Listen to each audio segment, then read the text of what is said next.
In ancient Rome, the sexual position in which the woman was on top of the man, known as cavalcade, was frowned upon and considered humiliating for the man.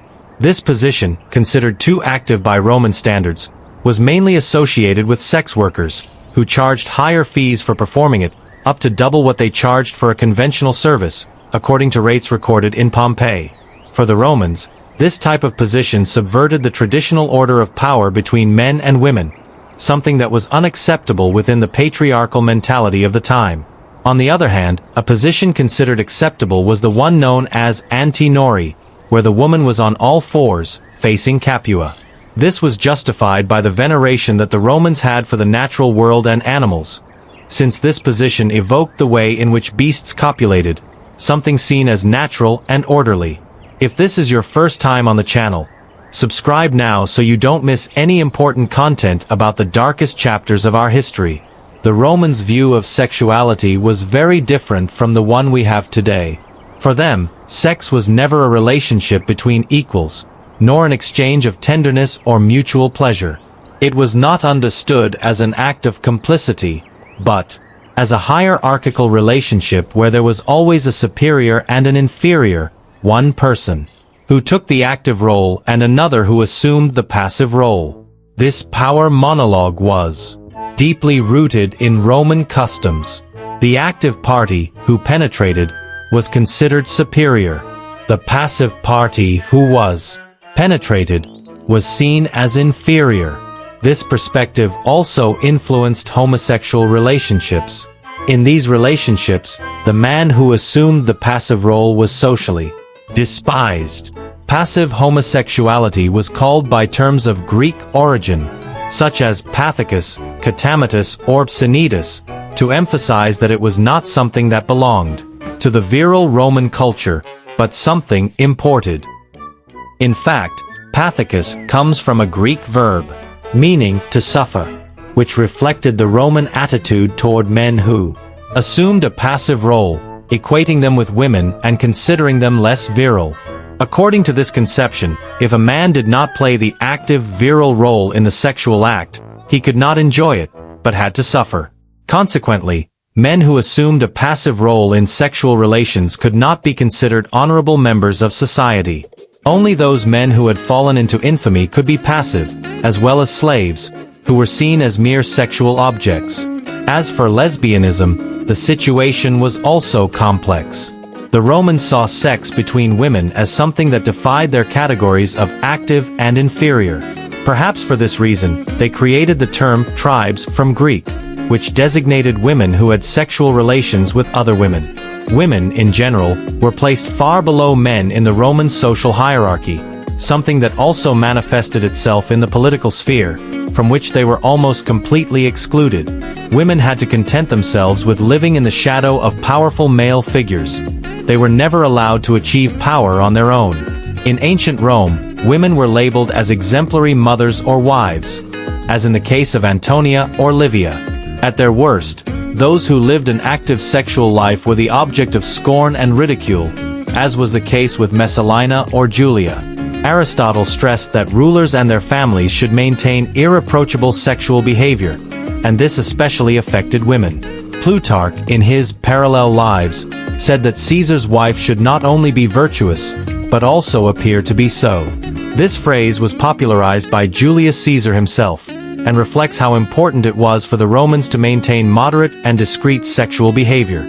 Sexual behavior was a political weapon, and the higher someone was in the social hierarchy, the greater the importance of appearing virtuous. Julius Caesar and Mark Antony, for example, were accused by their enemies of having prostituted themselves in their youth, providing passive sexual services in exchange for political favors. Caesar, in particular, was rumored to have had relations with the king of Bithynia.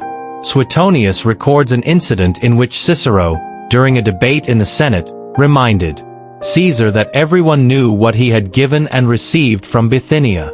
Although we will never know whether these accusations were true, it is revealing that the criticism was not focused on infidelity or homosexuality per se, but on Caesar's passive attitude in these relationships, which was seen as dishonorable. However, The most affected by the sexual accusations were undoubtedly women. The accusations had a double objective: to discredit them and to cover up their possible political ambitions. Messalina, for example, is one of the most unjust and cruel cases. The story of Messalina has been repeated for more than 2,000 years as that of an insatiable, shameless, adulterous and nymphomaniac woman. However, it is rarely mentioned that Messalina was only 13 years old when she married the Emperor Claudius, who was 30 years older, and that they had 2 children.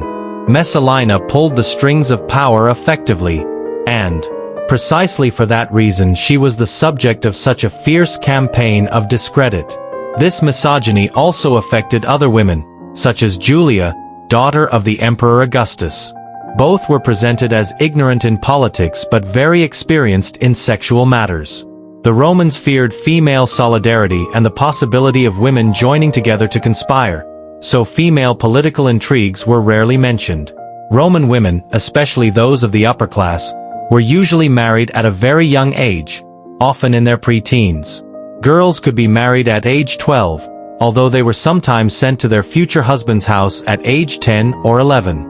If they were raped by a friend of the husband before marriage, this was not considered a crime. In Roman sexuality, the consent of the woman did not exist.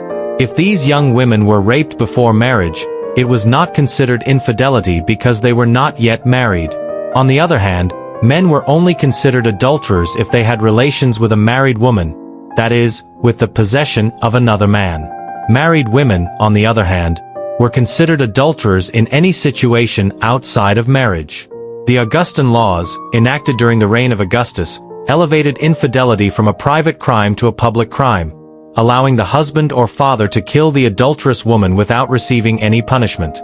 This provision, curiously, remained in Spanish legislation until 1963. Likewise, inappropriate practices with minors were relatively common and accepted in ancient Rome.